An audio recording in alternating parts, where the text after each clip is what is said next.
तो कपिल, आपके closing trades क्या रहेंगे स्टॉक्स में? Again, taking the reference from the seasonality, normally अगस्त महीना रियलिटी सेक्टर के लिए वीक होते हैं। तो यहाँ पे मेरा एक रियलिटी पे एक स्टॉक का पे नेगेटिव कॉल है, गोदरेज प्रॉपर्टीज, और शॉर्ट का व्यू बनता है 2087 के लेवल पे चल रहा है। स्टॉप लॉस इसका 2130 रहेगा और टारगेट 1975 के रहेंगे गोदरेज प्रॉपर्टी के लिए। और दूसरा जो स्टॉक है वो इन्फोसिस है। आईटी सेक्टर्स में भी हमारा एक नेगेटिव व्यू ही बना हुआ है। तो 1473 के लेवल पे शॉर्ट का व्यू बनता है, 1520 का स्टॉप लॉस रहेगा और नीचे में 1400 तक के टारगेट हमें देखने मिल सकते हैं। ये आपके लिए स्ट्रेटजी हो गई और स्टॉक्स भी आपको बता दिए कपिल ने। इस बीच ट्यूब इन्वेस्टमेंट के नतीजे आए हैं और मुनाफा हम देख रहे हैं कि करीब करीब 9% बढ़ा है।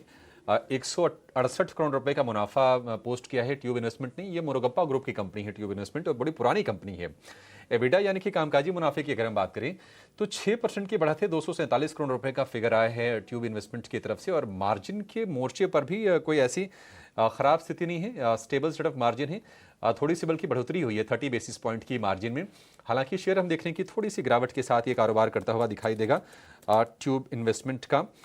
और आय में 3% की बढ़ोतरी है ट्यूब इन्वेस्टमेंट के। तो ओवरऑल नतीजे जो हैं वो ठीक ठाक हैं।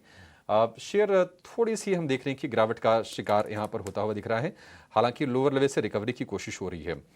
ट्यूब इन्वेस्टमेंट, कपिल जी बहुत शुक्रिया आपका समय देने के लिए। क्या व्यू होगा आपका, क्योंकि साल की शुरुआत इसने ठीक की थी लेकिन उसके बाद हमने देखा कि गिरावट बढ़ती गई। और इस साल अगर हम ईयर टू डेट की बात करें तो करीब 20-22% ये शेयर नीचे होगा। क्या रिकवरी की आप उम्मीद कर रहे हैं, क्योंकि काफी लंबे समय से हम देख रहे हैं कि कंसोलिडेशन वाले फेज में है ये?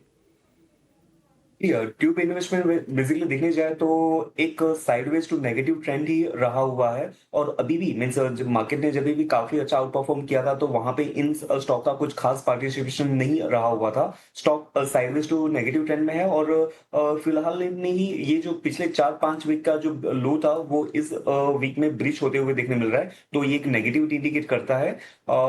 जब भी ये स्टॉक नीचे में जस्ट 2820 के लेवल के चल रहा है, 2800 का लेवल ब्रीच करता है तो नेगेटिविटी और गहरा सकती है और नीचे में 2700 के लेवल हमें देखने मिल सकते हैं। स्टॉक साइडवेज टू नेगेटिव है।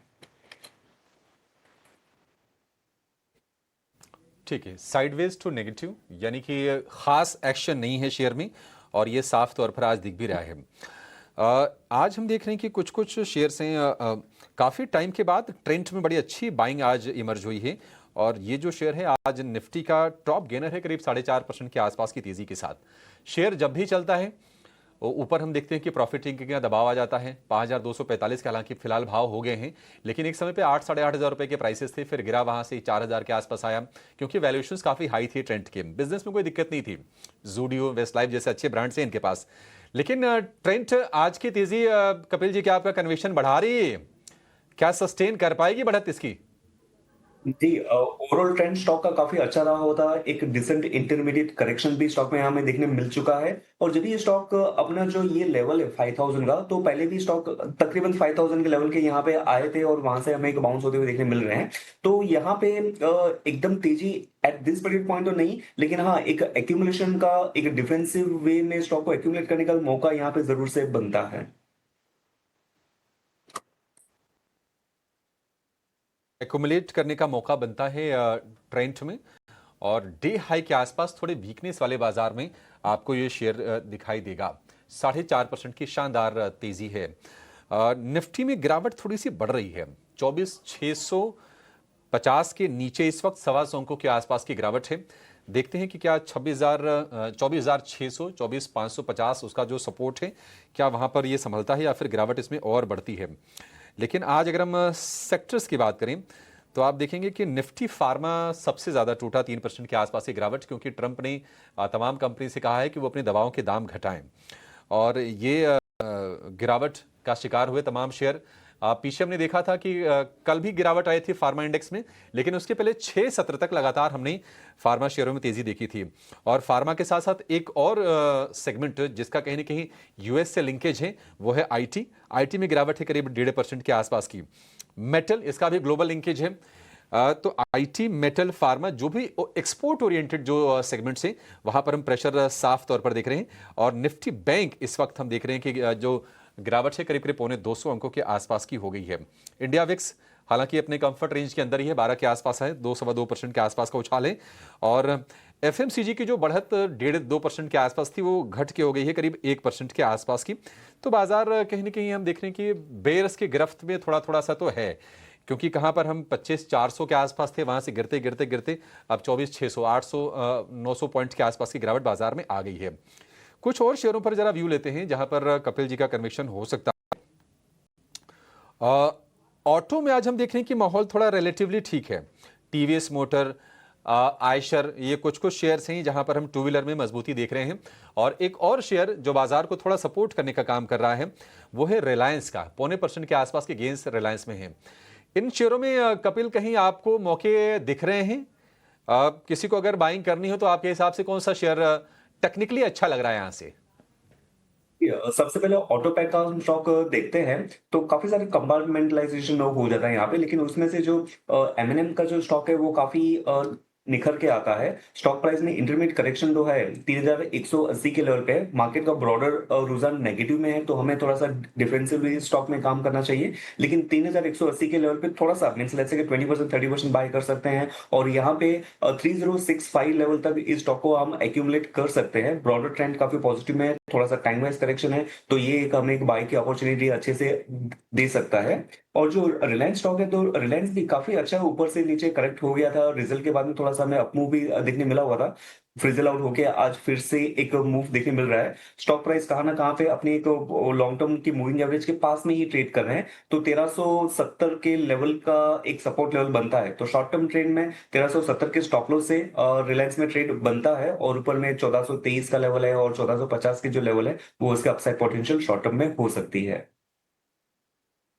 एब्सोल्युटली, रिलायंस के लिए तो एजीएम की जो डेट आई है उसके बाद स्टॉक में मूव है। और इसके अलावा ऑटोमोबाइल सेक्टर पर भी एमएनएम पर एक राय। कपिल, वैसे आयशर मोटर्स पर क्या नजरिया बताया आपने? आयशर मोटर्स पर भी सवाल था, क्या करना चाहिए जिनकी एग्जिस्टिंग पोजीशन है उन्हें?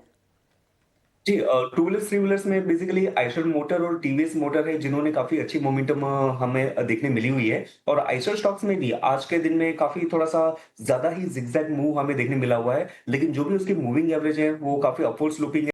बीच में जो इंटरमीडिएट करेक्शन आया हुआ है कहाँ ना कहाँ पे 100 डे मूविंग एवरेज के यहाँ पे थम गया है। तो हाँ, एक पॉजिटिव रुझान तो स्टॉक में बनता है। 5553 के लेवल पे चल रहा है और इसका जो बेस हमें देखने मिलता है वो काफी करीब के लेवल पे ही है, 5530 के लेवल पे। तो एक पॉजिटिव सेंटीमेंट से ये स्टॉक ऊपर में हमें देखने मिल रहा है, और अपसाइड पोटेंशियल शॉर्ट टर्म में इसकी कहाँ ना कहाँ पे 5760 तक की रह सकती है। चलिए, आयशर मोटर पर ये कटे किस वक्त, अगर पोजीशन है उसे इंटैक्ट रखने की राय। लेकिन हमारी पैनल पर एक और एक्सपर्ट जुड़ गए हैं हमारे साथ, राजेश पालविया जैन भी अब है। राजेश जी, स्वागत है आपका 18 आवर स्वदेश पर, अपना समय देने के लिए आपका शुक्रिया। मार्केट में वैसे तो नई सीरीज की शुरुआत फीकी हुई है, लेकिन स्टॉक वाइज कहीं ना कहीं अपॉर्चुनिटीज मोमेंटम अब भी बरकरार है। एफएमसीजी ने बाजार को संभालने का लगातार काम किया है। आपकी राय क्या है इस वक्त बाजार में? क्लोजिंग ट्रेड्स क्या होंगे आपकी तरफ से?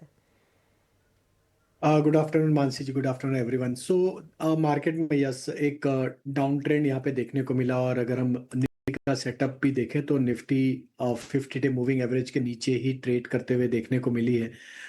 हमने देखा था कि पुल बैक का एक अटेम्प्ट भी मार्केट ने लिया था, लेकिन 24,850 जो कि एक मेजर सप्लाई जोन है उसको सरपास करने में कामयाब नहीं हुई थी निफ्टी। तो हमें लगता है जब तक 24,850 के लेवल हायर साइड पे क्रॉस नहीं होते हैं, निफ्टी में थोड़ा व्यू नेगेटिव साइड पे या बियरिश डायरेक्शन में ही हमें लगता है थोड़ा ट्रेड होते हुए देखने को मिलेगा। ऑन द डाउन साइड अब हम एक क्रिटिकल सपोर्ट एरिया 24,600 के आसपास ही ट्रेड कर रहे हैं।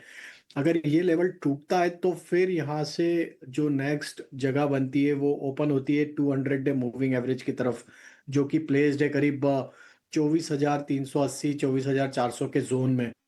तो फिर हमें लगता है 24,600 के नीचे अगर हम फिसलते हैं तो फिर 24,400 की तरफ भी मार्केट फिसलते हुए दिख सकता है। तो थोड़ा सा स्लाइटली नेगेटिव डायरेक्शन में ही मार्केट हमें लगता है अभी बिहेव करेगा जब तक हम 24,850 के ऊपर नहीं क्रॉस करते हैं। यहाँ पे बैंक निफ्टी में भी देखें तो 55,800 के आसपास अभी हम ट्रेड कर रहे हैं, और हमें लगता है जब तक ये 56,200 के लेवल को क्रॉस नहीं करेगा बैंक निफ्टी जब तक यहाँ पे भी कंफर्ट नहीं आएगा और हायर साइड पे जो भी छोटे मोटे पुल बैक आएंगे वहाँ पे एक सप्लाई बनता हुआ दिखेगा। तो बैंक निफ्टी में भी 56,200 मेजर हर्डल है। डाउन साइड में 55,500 55,300 ये नेक्स्ट लेवल हमें लगता है आते हुए दिख सकते हैं। स्टॉक स्पेसिफिक बात करें तो हमें लगता है ऑटोमोबाइल स्टॉक्स में टीवीएस मोटर में एक अच्छा मोमेंटम देखने को मिल रहा है। टीवीएस मोटर में एक स्ट्रेंथ यहाँ पे बनी हुई है और स्टॉक वीकली चार्ट पे देखें तो एक मल्टीपल सप्लाई जोन को अब निगोशिएट करते हुए देखने को मिल रहा है। तो हमें लगता है यहाँ पे 2880 के ऊपर अगर टीवीएस मोटर क्रॉस करता है तो यहाँ पे एक अच्छा अपमूव अनफोल्ड होते हुए दिख सकता है। तो टीवीएस मोटर बाय किया जा सकता है with stop loss of 2840 on the higher side. 2880 के लेवल को निकलने के बाद यहाँ हमें लग रहा है 2950 तक की अपसाइड बनते हुए दिख सकती है। तो टीवीएस मोटर पे बाय का यहाँ पे अभी ट्रेड लिया जा सकता है। वही देखें तो शॉर्ट साइड में जो हमें लग रहा है या स्टॉक में जहाँ पे वीकनेस देखने को मिल रही है उसमें हमें लगता है बंधन बैंक को यहाँ पे शॉर्ट किया जा सकता है। स्टॉक में एक ब्रेकडाउन देखने को मिल रहा है और स्टॉक अपने इंपॉर्टेंट मूविंग एवरेजेस के नीचे भी फिसलते हुए दिख रहा है। और आज जिस तरीके की गिरावट बनी है हमें लगता है बंधन बैंक में यहाँ पे 158 155 की तरफ डाउनसाइड के लेवल आते हुए दिख सकते हैं। तो बंधन बैंक शॉर्ट किया जा सकता है फ्यूचर्स में और स्टॉप लॉस जो रखना होगा वो होगा करीब 167 के आसपास। शॉर्ट साइड कॉल बंधन बैंक पर 164 के लेवल्स पर करीब 2.5%